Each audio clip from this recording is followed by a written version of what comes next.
l'apparence. Ne regardez pas ce que vous voyez. Je n'ai choisi aucun cela. Laissez-moi quand même terminer. J'ai prophétisé en 2003 sur Laurent Gbagbo, alors que les Français l'attaquaient.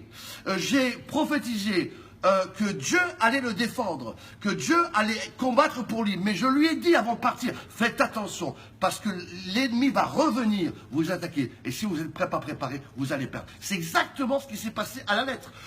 J'ai prophétisé, et vous le savez d'ailleurs, 3 mois avant l'élection de Trump. Très peu croyaient dans le président Trump. Avant, j'étais un des seuls qui a dit, on peut voir ça sur mon émission toddchannel.org, un des seuls, 3 mois avant, j'ai dit que le président, M. Trump, deviendra président des USA. Ça s'est accompli. Je dis aujourd'hui devant vous qui regardez cette émission dans le monde entier, que dans les 7 que vous avez vus là, dans ceux qu'on va présenter, le dauphin M. Kabila, ou d'autres qui voudraient déjà se montrer, qui ont déjà même organisé des réunions gouvernementales, présidentielles, Dieu n'a choisi aucun de ceux-là.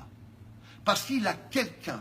Mes amis, Dieu veut faire quelque chose de puissant pour le Grand Congo. Je dis bien le Grand Congo. Et il a quelqu'un qui l'a ouin. Parce qu'on n'a pas affaire, mes amis, à un combat charnel, on a affaire à un combat spirituel. Et Dieu, mes amis, veut manifester cette gloire. Le problème du Congo est spirituel.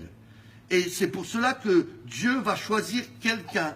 Parce que Dieu, mes amis, écoutez-moi bien, on parle déjà du Congo, dans Ésaïe 18, le Sophonie 3, de ce pays qui est près d'un fleuve. On parle, la carte d'ailleurs du Congo, quand j'étais en Israël, se trouve même incrustée dans une synagogue. Dieu a un plan pour ce pays. Écoutez-moi bien. D'ailleurs, pour ceux qui connaissent bien, qui poursuivent, qui suivent les actualités, la carte du Congo est apparue il n'y a pas si longtemps que ça, n'est-ce pas, à Goma. Mes amis, Dieu a choisi un oin. Un oin, je dis bien un oin, c'est-à-dire quelqu'un qui craint Dieu, pas quelqu'un qui se dit chrétien ou qui va à l'église. Vous savez, tous les Congolais vont à l'église. Est-ce que ça veut dire qu'ils craignent Dieu? Parmi ces 7 que vous venez de citer, certains ont même mis la Bible sur leur poster. Mais est-ce que ça veut dire qu'ils craignent Dieu? Non. Mes amis, moi je parle d'un oin qui craint l'Éternel. Écoutez-moi bien, il y a eu une prophétie en 1995, en 1995.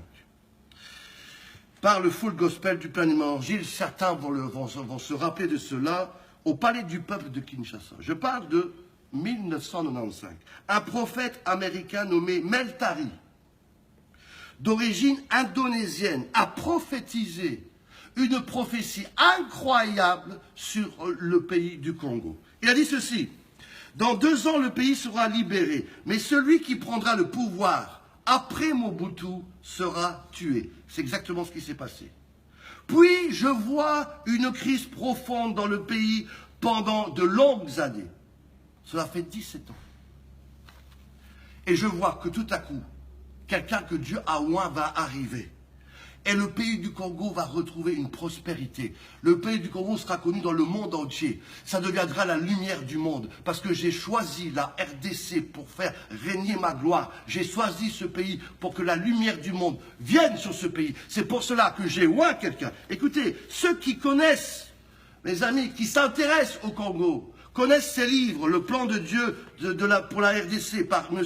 Émile Kamimbaya Mogulu. Que dire de la destination prophétique pour la RDC par le messager de Binza, 18 août 1978. Que dire aussi de M. Alain Moloto, que tout le monde connaît, n'est-ce pas, qui a écrit ce livre, Le plan de Dieu pour le Congo. Ces 3 auteurs parlent dans leur livre du plan prophétique, de la destinée prophétique de ce grand pays, parce que le Congo est choisi par Dieu. Pendant longtemps, il a été négligé. Pendant longtemps, on a laissé ce pays gouverner de manière illégitime, de manière scandaleuse. Tout est pillé, les gens vivent dans la précarité, alors que Dieu a donné à ce pays la plus grande richesse du monde. Et c'est pour cela que maintenant il dit, stop, la récréation est terminée.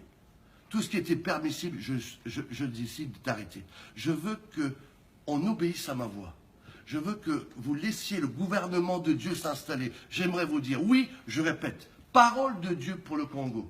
Tous ceux que vous avez vus à Genève et ailleurs, Dieu n'est pas là. Je n'ai choisi aucun de ces 7, va dire Dieu. J'ai choisi quelqu'un d'autre priez pour que cela s'accomplisse, priez pour que ceux qui ont eu des messages prophétiques de Dieu, comme Alain Moloto, comme les messagers, comme ces magnifiques livres, comme ce prophète Matari, s'accomplissent. Parce que c'est le temps de Dieu pour la RDC Congo. C'est le temps où Dieu veut faire manifester sa gloire de manière extraordinaire. Nous devons prier pour cela. Pour que le grand Congo prenne forme, nous devons prier pour que la volonté de Dieu se fasse. Non pas, premièrement, un dauphin, n'est-ce pas, de monsieur le président actuel, non pas un des représentants des sectes qui n'est pas la volonté de Dieu. Ne parlons pas de tous ces prétendants dans le monde entier qui se déclarent président du Congo. Mais de laisser, et d'ailleurs j'aimerais vous dire, pasteur Bobo, que ce n'est pas une opposition qu'on aurait en laissant un des sept gouverner. On aurait une continuation, parce que ce sont tous des gens qui ont eu déjà part à des postes